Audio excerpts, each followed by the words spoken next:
Bienvenida y bienvenido. Soy Andrés Calvo Espinosa y esto es OptimFlows Liderazgo. En el vídeo anterior hemos hablado de cultura organizacional, de cómo una empresa se va definiendo a través de sus decisiones, sus procesos, sus formas de comunicación y sus comportamientos cotidianos. Hoy continuaremos desde otro lugar, no tanto desde la cultura como concepto, sino desde el impacto que el trabajo tiene sobre la salud de las personas. Cuando hablamos de salud laboral, muchas veces pensamos en prevención de riesgos. Accidentes, bajas, ergonomía, protocolos o cumplimiento normativo. Y todo eso es importante. Sería absurdo restarle valor. La prevención del daño físico, la reducción de accidentes y la protección básica de las personas son una parte esencial de cualquier organización responsable. Pero creo que hoy esa mirada se queda incompleta. Porque hay muchas formas en las que el trabajo afecta a una persona que no siempre aparecen como un accidente, una lesión o una baja inmediata. A veces el impacto es más lento, más acumulativo y más difícil de señalar. Puede aparecer como cansancio persistente, dificultad para desconectar, tensión constante, irritabilidad, pérdida de concentración, desmotivación o una sensación de alerta que se mantiene incluso fuera del horario laboral. Y ahí es donde me parece interesante introducir el concepto de exposoma laboral. El exposoma,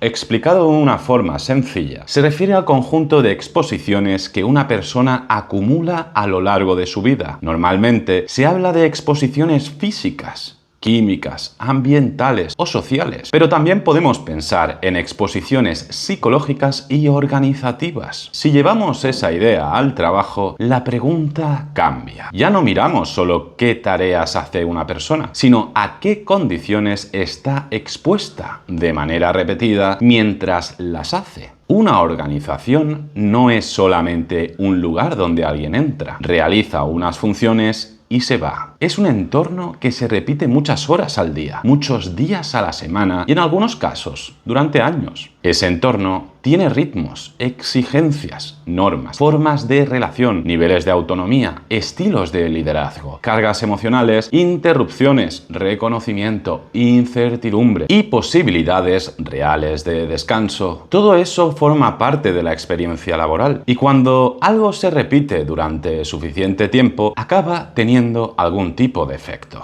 Por eso es útil mirar el trabajo no solo como una actividad productiva, sino también como un entorno de exposición continuada. Pensemos, por ejemplo, en dos personas con puestos parecidos. Las dos tienen responsabilidades, objetivos, presión y momentos de alta demanda. Pero una de ellas trabaja en un contexto donde las prioridades están relativamente claras. Los recursos son razonables. Puede organizar una parte de su trabajo y sabe que puede preguntar cuando algo no está claro. La otra trabaja en un contexto donde las prioridades cambian constantemente. Todo parece urgente, hay interrupciones continuas y la desconexión se vive casi como una falta de implicación. Sobre el papel, podríamos decir que ambas tienen un trabajo exigente, pero la experiencia real no es la misma. La carga no viene solo de la tarea, sino de todo lo que rodea a esa tarea. Ese matiz es importante, porque muchas veces, cuando alguien se desgasta, se analiza el problema casi exclusivamente desde la persona. Se habla de resiliencia, de gestión del estrés,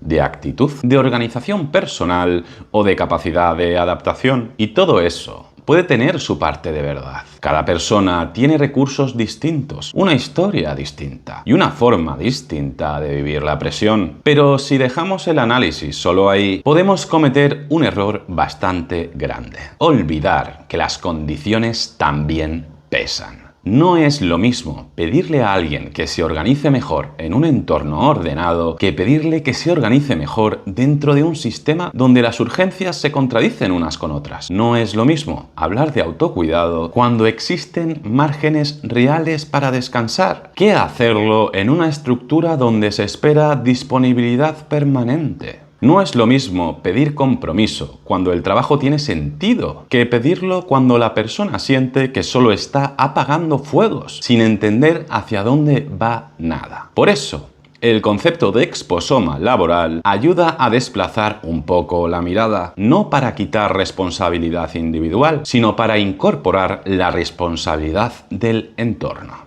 Durante mucho tiempo, la salud en el trabajo se ha entendido sobre todo como la prevención de aquello que puede dañar. Esa mirada sigue siendo necesaria, pero hay otra pregunta que empieza a ser cada vez más relevante. ¿Qué condiciones ayudan a generar salud?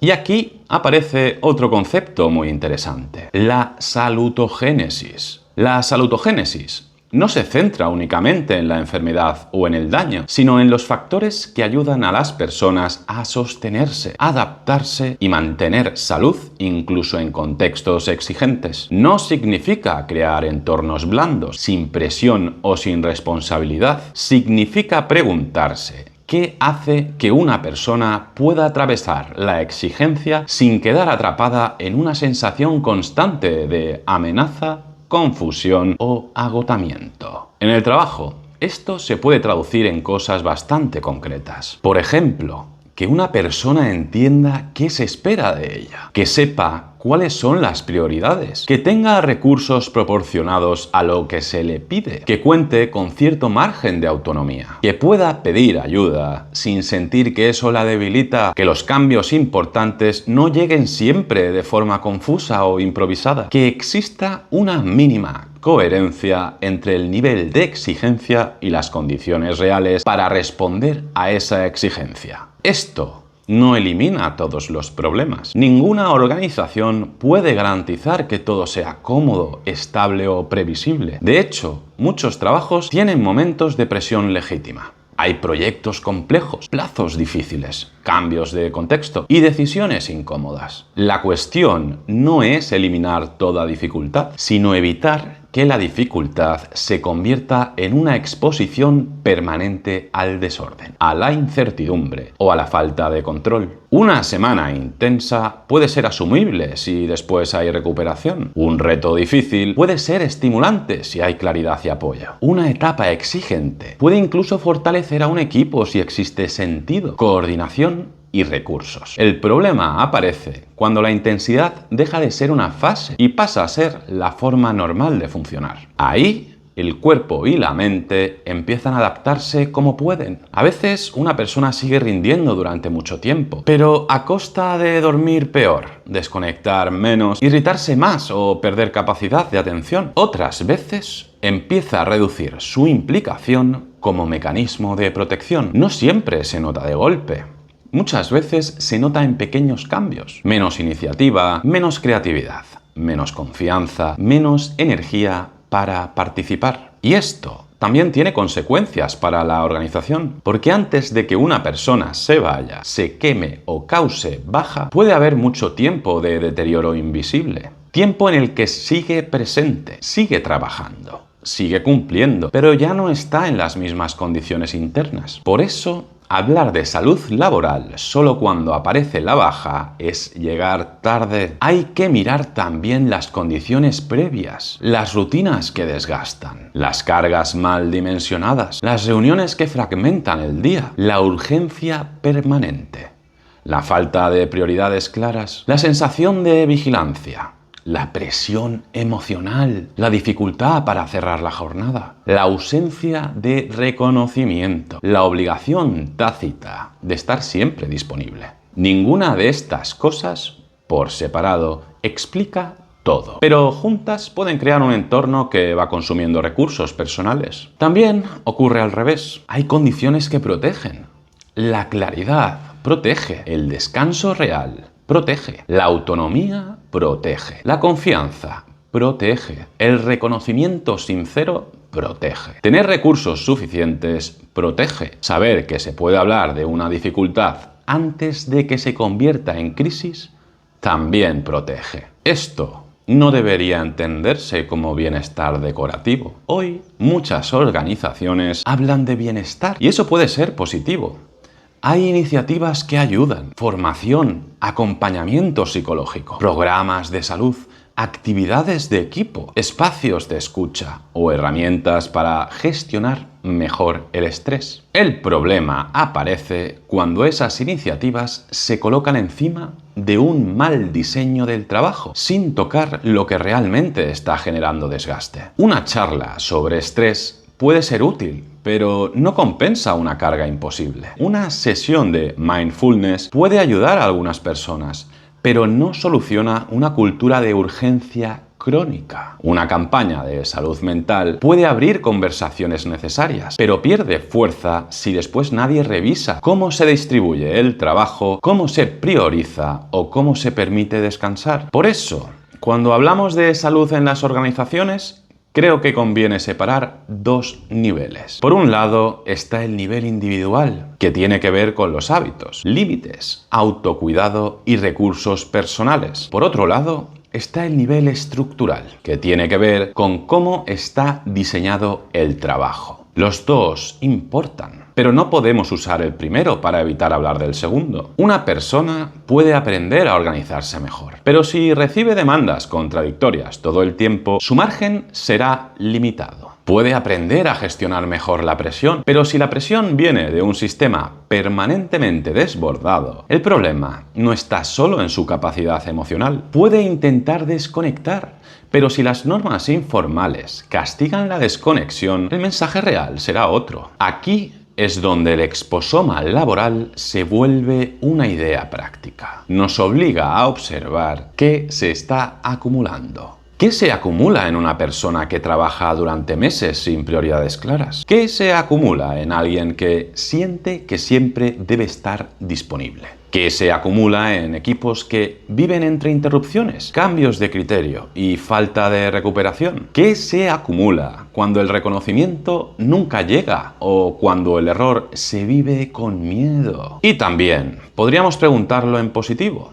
¿Qué se acumula cuando una persona tiene autonomía, claridad, apoyo y sentido? ¿Qué ocurre cuando puede concentrarse, descansar, pedir ayuda y entender cómo contribuye su trabajo? ¿Qué tipo de salud se construye cuando la exigencia está mejor ordenada? Esta mirada no es ingenua. No plantea que las organizaciones deban convertirse en espacios perfectos o que el trabajo tenga que ser siempre agradable. Más bien plantea algo bastante concreto. Si el trabajo ocupa una parte tan grande de la vida adulta, su diseño tiene consecuencias sobre la salud. Y si tiene consecuencias sobre la salud, entonces no puede tratarse solo como una cuestión de productividad inmediata. Diseñar bien el trabajo también es decidir qué tipo de exposición diaria viven las personas. Es decidir si las cargas son razonables,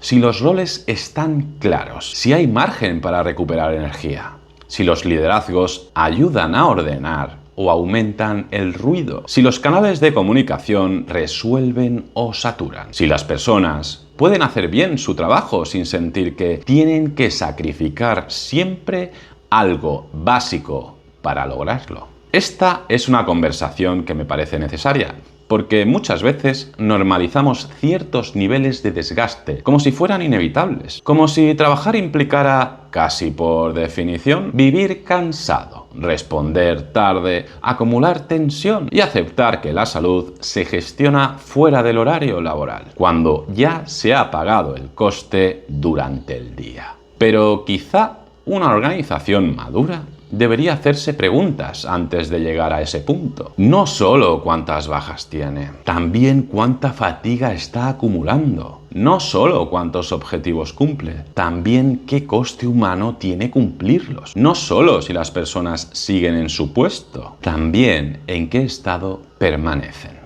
Porque una plantilla puede seguir funcionando durante un tiempo, incluso en malas condiciones. Pero eso no significa que el sistema sea saludable. A veces solo significa que las personas están compensando con esfuerzo individual lo que el diseño del trabajo no está resolviendo. Y esa compensación tiene límites. Por eso, quería dedicar este segundo vídeo al exposoma laboral antes de entrar en otros temas más concretos. Porque cuando hablemos de liderazgo, transparencia, rumores, ética o gestión de personas, todo eso puede entenderse también como parte de las condiciones a las que alguien está expuesto en su día a día. El trabajo no afecta solo por las horas que ocupa.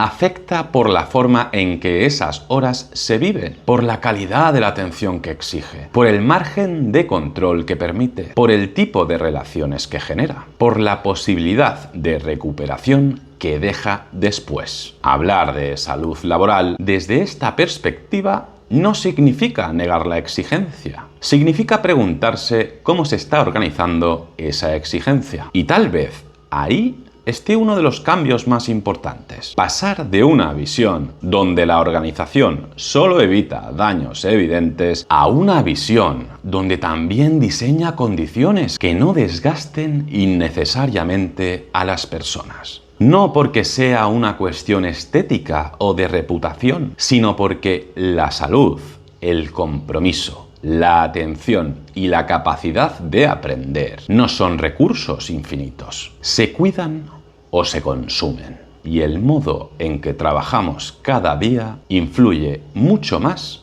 de lo que solemos reconocer. Muchas gracias por estar.